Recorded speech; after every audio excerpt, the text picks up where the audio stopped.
It is just every week it seems to get a little worse and erodes a little further. And the voice you heard before, Angelo Cataldi, he's been a popular figure in Philly for a long time. He's on WIP, does the morning show. He's off today.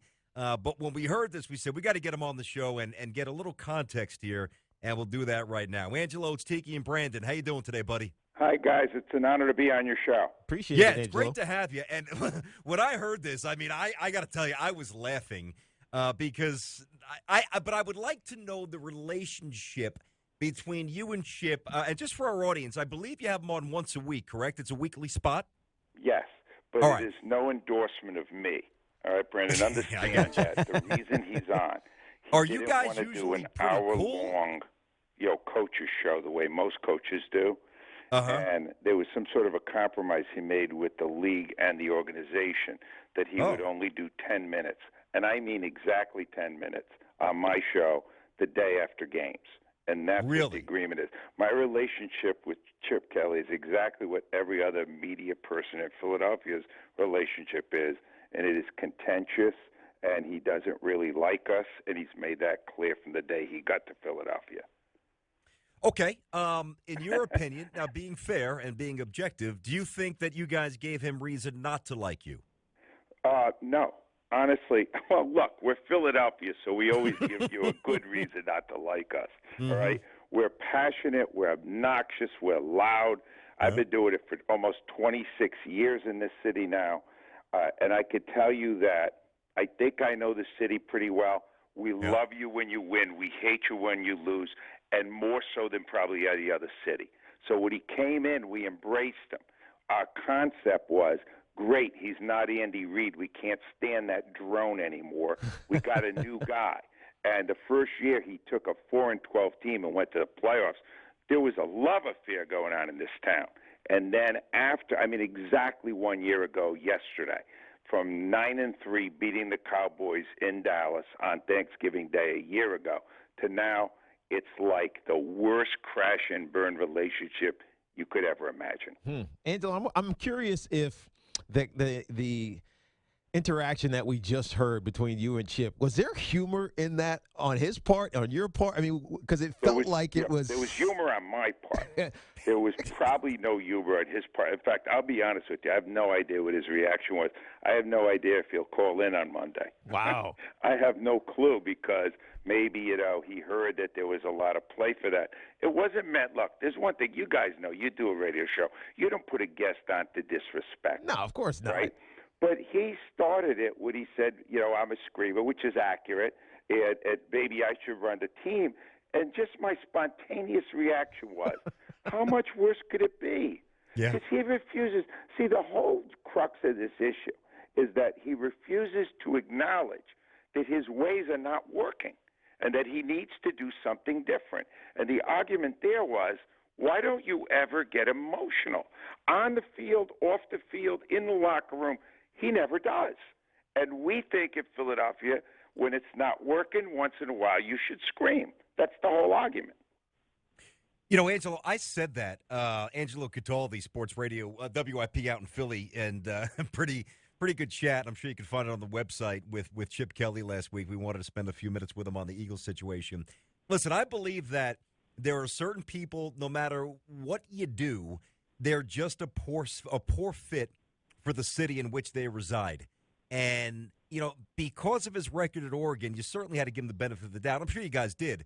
But knowing the way, the lack of emotion and in an emotional city, you just got the sense this was going to get off the rails kind of quick. And I wonder, is there any going back at this point? Do you think he wants to stay, and does anybody want him to stay? Right. He definitely doesn't like Philadelphia. That we know, because he has been grumbling for a year now that we have too many media attending his events. He makes himself accessible almost never in the off season. He almost is never available unless it's mandated by the league. So he wants to do as little cooperation as he can. Tiki could tell you, New York, you have to be available in the Northeast. You have to get it. It's not the same. We live this stuff. You have to have this. And he has been contentious from day one about the amount of attention that's given to the team. He just would prefer to go in every day and do X's and O's and coach his football team. And you can't do that in Philadelphia. So your read is exactly right. It's a terrible fit. It'll only continue if the owner, Jeff Lurie, believes that he can change enough things to exploit Chip's strengths, which are the basic ability to coach a team, and not all of his failures, like being a GM, which he appears to be terrible at, and dealing with people. That his dealings with people inside the inner sanctum of the team are no better than they are with the media. Every indication we've had is he's made a ton of enemies in the front office because of his brusque manner and the fact that he really has no people skills. Yeah, no, when you don't have people skills, that means you don't get it. And I wonder, Angelo, if it's necessary for a head coach in the NFL, really in any major sport, but let's just stick with the NFL, you have to get the game, not the game on the field, but the game that's going to be played around you. You know, the negativity that's going to be thrown your way, obviously the love that'll be thrown your way, much like Rex Ryan did when he came to the Jets. I mean, he got it, right? He played the game, and it worked until he started losing enough. Do you have to have that to be a head coach in the National Football League? You're talking about Rex Ryan. I was here for Buddy Ryan. Yeah, yeah, that's right. He understood that part of the game brilliantly. He played us like an orchestra, right? But the fact is, he only lasted until people realized he wasn't going to win us a championship. But you're right. That's part of the job too. In fact, I've had an occasional philosophical discussion with Chip about what he sees as his role above and beyond just coaching a team. Yep. And he doesn't acknowledge it. He doesn't think any of that other stuff is necessary. I even brought up at one point, you are actually in an entertainment medium. Yeah. This is the way it works now. The reason that the ratings are better for the NFL than anything else on television is because you've got to feed the monster. It's a soap opera. It continues every day. He doesn't acknowledge it. He doesn't see it. And that's why, even if he makes it to next year, that's going to be it for him. It's just not going to work. The chemistry isn't here between Kelly and Philadelphia.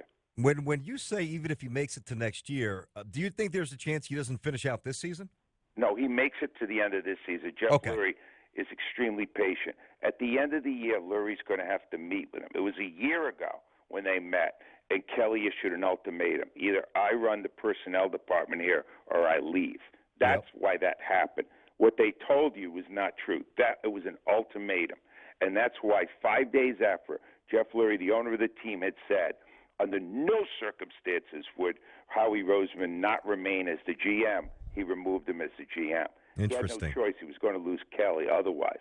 Now the question is, does he still want him to be the GM when he basically bankrupt the roster? And I would say on that one, he probably doesn't.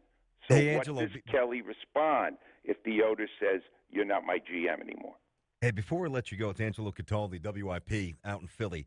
So we played that cut from the interview. Was that the last exchange during that interview, or no, was there more? Like when you said more. that, well, what happened next? What happened next was I asked the next question, and he respectfully answered it. Oh, he did? Yep. Oh, okay. Which was surprising to me is what I said spontaneously in that moment. Oh, man. That's a great comment. What a great volley, man. I know. That's 26 years of radio for you, man. That's awesome radio, too. It really was. I loved it. Philadelphia, don't forget that. No, we don't. We don't. Hey, Angelo, keep doing your thing. We all know that well, maybe you'll disagree with this, but in some crazy way, you guys are a little self-loathing out there in Philly. So if things are let's be honest. If things are in order, nobody's really happy. So you kind of enjoy this stuff. You do. We are emotionally damaged in this town. No, we know. Yeah, we won't even talk about the 76ers, right? Oh, what happened with Jahlil Okafor? What happened? He got into a fight? He got in a street fight because somebody told him that the Sixers were a horrible team. Clearly, Jahlil does not, necessarily conform to honesty and truth. Wow. Well, but I'll tell you what. That's I don't a whole mind other that. story. He's in a culture of losing, and he's not handling it very well. Yeah. And I feel his pain. Yeah, it's hard when you come from Duke to that. Exactly. Exactly. Oh, man. Angelo, good stuff, man. Thank you, Angelo. We appreciate it. My pleasure, guys. Thanks. Bye.